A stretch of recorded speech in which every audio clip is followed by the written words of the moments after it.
অর্থ আসবে কোথা থেকে? আমি কতটা ধনী হতে পারবো? এই প্রশ্ন প্রায় প্রত্যেকটি মানুষের রয়েছে। নমস্কার, আরও একটি নতুন ভিডিও আপনাদের স্বাগত জানাই। আমি শ্রী বিশ্বজিৎ। আজ আপনাদের সামনে পরিষ্কার তুলে ধরার চেষ্টা করব আপনার অর্থ কোথা থেকে আসতে পারে।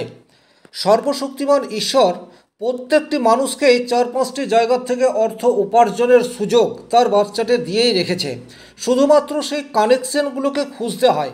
অ্যাকচুয়ালি অর্থ আসার জায়গা হচ্ছে 8টি। কী কী?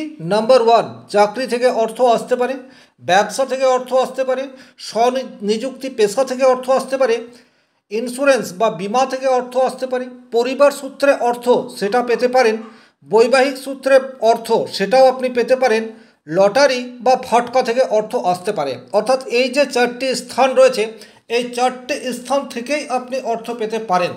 আর আপনার জন্মকুণ্ডলিতে এই কানেকশনগুলি যত বেশি থাকবে আপনি তত বেশি ধনী হয়ে উঠবেন। এটা একদম স্বাভাবিক একটি ঘটনা। এবারে প্রশ্ন হচ্ছে আপনার কানেকশন কখন কিভাবে তৈরি হচ্ছে, এটা আপনি বুঝবেন কিভাবে? সবচেয়ে ইম্পর্টেন্ট কোশ্চেন হচ্ছে এটা, আপনি কোন কাজ করে প্রচুর অর্থ আর্ন করতে পারবেন। বা এমন মানুষ রয়েছে যে শুধুমাত্র একটা কাজের সাথে যুক্ত নয়, সে একাধিক কাজের সাথে যুক্ত রয়েছে এবং 4-5টি জায়গা থেকে একটু একটু করে অর্থ সে সঞ্চয় করতে পারছে। আবার কিছু এইরূপ মানুষও রয়েছে যারা নির্দিষ্ট একটা চাকরির সাথে যুক্ত এবং সেখান থেকে অর্থ উপার্জন করছে। তাহলে এই যে বিভিন্ন মানুষ বিভিন্ন জায়গা থেকে অর্থ আর্ন করছে, এই যে জায়গা, সেই জায়গাটি আপনার ক্ষেত্রে কোনটি সেটি কিন্তু আপনার জন্মকুণ্ডলী বলে দেবে। আর অ্যাকচুয়ালি আপনি কোন সময়ে অর্থ উপার্জন করতে পারবেন সেটিও আপনার জন্মকুণ্ডলী বলে দেবে। কারণ এই যে 8টি জায়গা বা 8টি ক্ষেত্র রয়েছে, এই 8টি ক্ষেত্রেই আপনি তো আর প্রত্যেক দিন অর্থ উপার্জন করতে পারবেন না। যদি আপনি ব্যবসা করে থাকেন তাহলে ব্যবসার একটা পিক আপ টাইম থাকে, 2 বছর, 4 বছর, 5 বছর, 10 বছর, তারপর সেই ব্যবসা কন্টিনিউ হতে থাকে। তাহলে এই যে সেরা 10 বছর, এটা আপনি কিভাবে নিরূপণ করবেন? বা আপনি যদি মনে করুন স্বনিযুক্তি পেশার সাথে যুক্ত হতে চাইছেন, আপনার জন্মকুণ্ডলী সেটা কি পারমিট করছে আপনি কোনো সেলফ এমপ্লয়েড হতে পারেন, আপনি ইন্স্যুরেন্স থেকে অর্থ পেতে পারেন, সেটা আপনি জানবেন কি করে? আবার ইন্স্যুরেন্স থেকে যদি অর্থ আপনি পান তাহলে কোন সময়ে পাবেন? এই যে নানাবিধ প্রশ্ন রয়েছে, এই প্রত্যেকটি প্রশ্নের সঠিক উত্তর আপনার জন্মকুণ্ডলী দশা অন্তর্দশার উপর রয়েছে। শুধুমাত্র এগুলিকে খুঁজে দেখার প্রয়োজন হয়। আজকে যে গ্রহটিকে নিয়ে আলোচনা করব সেই গ্রহটি হচ্ছে বৃহস্পতি। কোন সময়ে দেবগুরু বৃহস্পতি আপনার অর্থকারক গ্রহ হতে পারে? আর যদি দেবগুরু বৃহস্পতি আপনার অর্থকারক গ্রহ হয়, সেক্ষেত্রে আপনি কি কি কাজ কোন কোন সময়ে করতে পারেন, এই বিষয়টি কমপ্লিট অ্যানালাইসিস করার চেষ্টা করব। ভিডিওটি যদি আপনি কমপ্লিট দেখেন সেক্ষেত্রে কিন্তু আপনার মনে একটা স্বচ্ছ ধারণা এটি অবশ্যই বুস্ট হতে থাকবে। আর বর্তমানে যে সিরিজটি চলছে, অর্থাৎ অর্থ আসার ক্ষেত্রে গ্রহের প্রভাব, এই সম্পূর্ণ সিরিজটি দেখার চেষ্টা করবেন, তাহলে কিন্তু আপনি নিজেই বুঝতে পারবেন আপনার কোন কোন জায়গা খোলা রয়েছে যেখান থেকে আপনি প্রচুর অর্থ আর্ন করতে পারেন। তাহলে মূল আলোচনায় আসার আগে আপনাদের কাছে ছোট্ট একটা অনুরোধ, চ্যানেলে নতুন হয়ে থাকলে সাবস্ক্রাইব করে পাশে থাকা অল নোটিফিকেশন বেল আইকনটি প্রেস করে রাখবেন, কারণ আমি নিয়মিত এই ধরনের ভিডিও আপলোড করেই থাকি। চলে আসছি মূল আলোচনায়। একটা উদাহরণের মাধ্যমে বিষয়টি বোঝার চেষ্টা করব। দেবগুরু বৃহস্পতি কখন অর্থকারক হতে পারে? যদি আমি বোঝানোর স্বার্থে ধরে নিই আপনার বৃশ্চিক লগ্ন, হতেই পারে আপনার লগ্ন যা হোক কিছু একটা, কিন্তু আমি ধরে নিলাম আপনার বৃশ্চিক লগ্ন এবং লগ্নেই দেবগুরু বৃহস্পতি অবস্থান করে রয়েছে। বৃশ্চিক লগ্নে লগ্নে বৃহস্পতি, সেক্ষেত্রে কিন্তু এই যে স্বনিযুক্তি পেশা, এটি আপনাকে সবচেয়ে বেশি প্রায়োরিটি দিতে হবে। কেন সবচেয়ে বেশি প্রায়োরিটি দিতে হবে? খুব ভালো করে বিষয়টি বুঝুন। আপনারা প্রত্যেকেই জানেন দ্বিতীয় ভাব থেকে অর্থের বিচার করা হয়। অ্যাকচুয়ালি দ্বিতীয় ভাব থেকে অর্থের বিচার হয় না, দ্বিতীয় ভাব থেকে সেভিংসের বিচার হয়। অর্থাৎ আপনি কত টাকা সঞ্চয় করতে পারলেন। আর এই যে টাকা আসার জায়গা, সেটি কিন্তু শুধুমাত্র দ্বিতীয় ভাব নয়, আপনাকে সপ্তম ভাব, অষ্টম ভাব, চতুর্থ ভাব, পঞ্চম ভাব, প্রত্যেকটি ভাব আপনাকে অর্থ দিতে পারে। তাই শুধুমাত্র আপনার দ্বিতীয় ভাব বা সেকেন্ড হাউস দুর্বল রয়েছে এটা ভাববেন না, প্রত্যেকটা ভাব থেকে অর্থ আসতে পারে। তবে হ্যাঁ, অর্থ আসার উপায় এবং অর্থ আসার সময় এটি ভিন্ন ভিন্ন। যাই হোক, এবারে লগ্নপতি বৃহস্পতি, মাফ করবেন, বৃশ্চিক লগ্নে যখনই বৃহস্পতি চলে আসবে তাহলে অর্থকারক গ্রহ অর্থাৎ ধনপতি সে হচ্ছে বৃহস্পতি এবং পঞ্চমপতি সে হচ্ছে বৃহস্পতি। তাহলে এখানে বৃহস্পতি কিন্তু আপনাকে সেলফ এমপ্লয়েড করার দিকে নিয়ে যাবে। আপনার মনের মধ্যে সব সময় একটা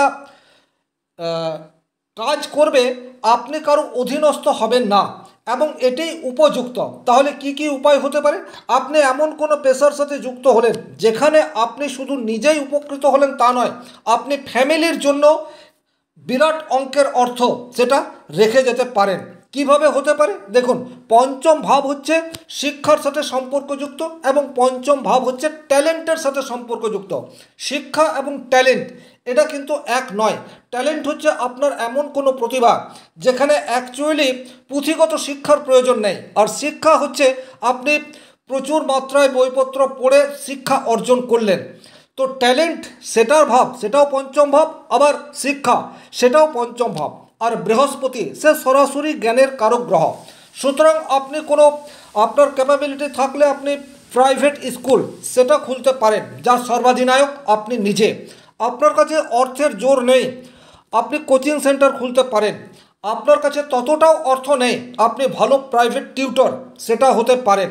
এবং এক্ষেত্রে কিন্তু আপনি কারো অধীনস্থ থাকছেন না, আপনার সিদ্ধান্ত আপনি নিজেই নিচ্ছেন, এটা একটা দিক। দ্বিতীয়, যেহেতু এখানে দ্বিতীয় পতি হচ্ছে বৃহস্পতি এবং দ্বিতীয় ভাব থেকে আমরা পরিবারের বিচার করে থাকি, তাহলে আপনি এমন কোনো কাজের সাথে যুক্ত হয়ে রইলেন যেখানে আপনার ফ্যামিলির মানুষকেও আপনি আপনার কাজে ইনভলভ করে নিতে পারলেন। এই সমস্ত কোনো কাজ আপনার দ্বারা হবে এবং আপনাকে এই জায়গা থেকে অর্থ উপার্জনের চেষ্টা করতে হবে। কিন্তু ঘটনাচক্রে বৃহস্পতি শিক্ষার সাথে সম্পর্কযুক্ত পঞ্চম ভাব সেটিও শিক্ষার সাথে সম্পর্কযুক্ত, কিন্তু আপনার শিক্ষা লাভ সেই অর্থে হয়নি।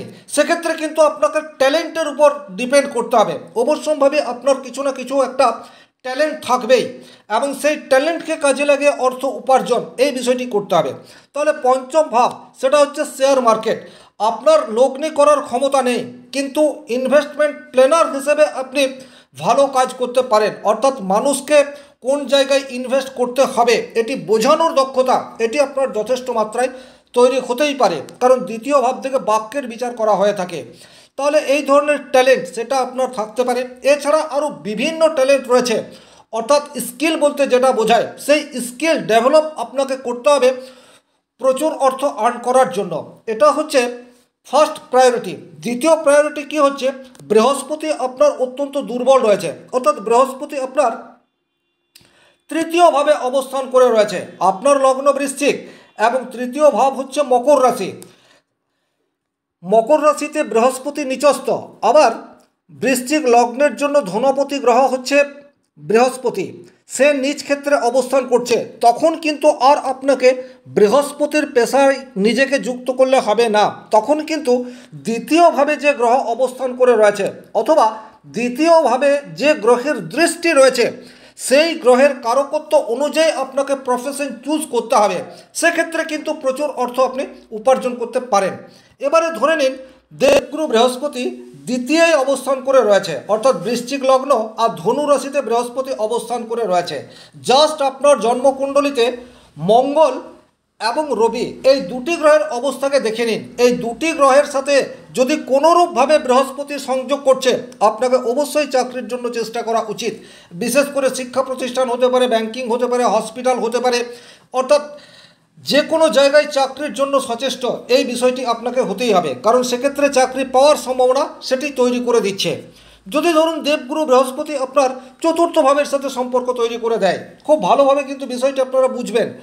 আপনার ধনপতি গ্রহ হচ্ছে বৃহস্পতি, সেই বৃহস্পতি আপনার কুম্ভ রাশির ঘরে অবস্থান করে রয়েছে, অর্থাৎ চতুর্থভাবে অবস্থান করে রয়েছে। সেক্ষেত্রে কিন্তু ওয়ার্ক ফ্রম হোম এমন কোনো কাজ আপনি করতে পারেন যে কাজটি বাড়ির থেকে করা সম্ভবপর হবে।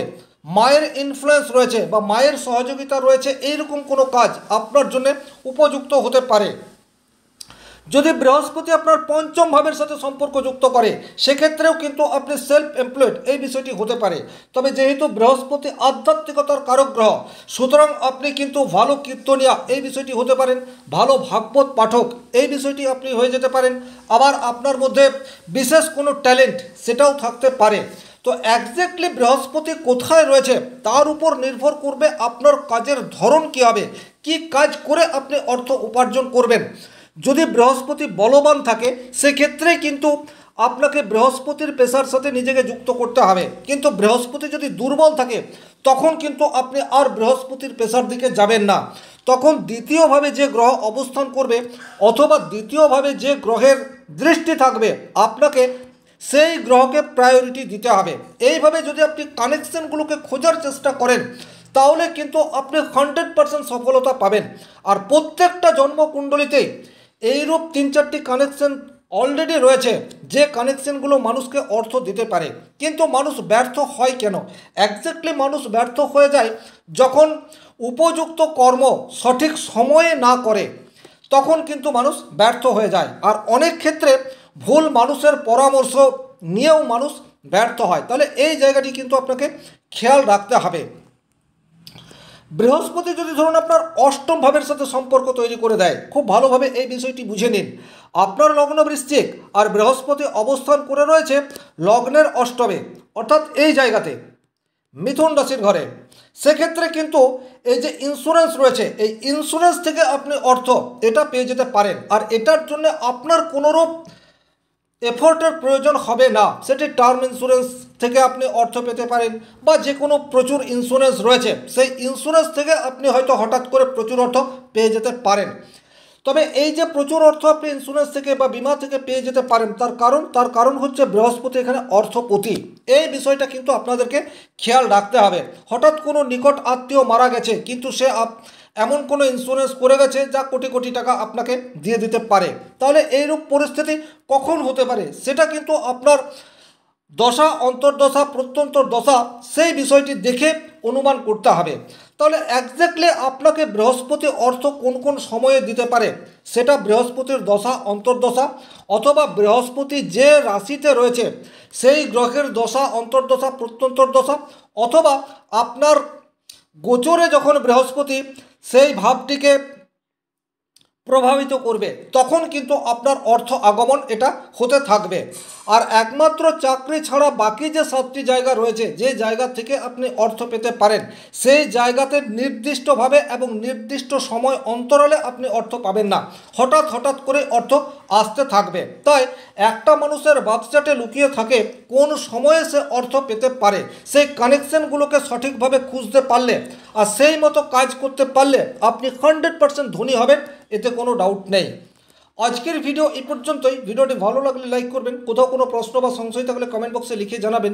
আর চ্যানেলে নতুন হয়ে থাকলে চ্যানেলটি সাবস্ক্রাইব করে পাশে থাকা অল নোটিফিকেশন বেল আইকনটি প্রেস করে দিন।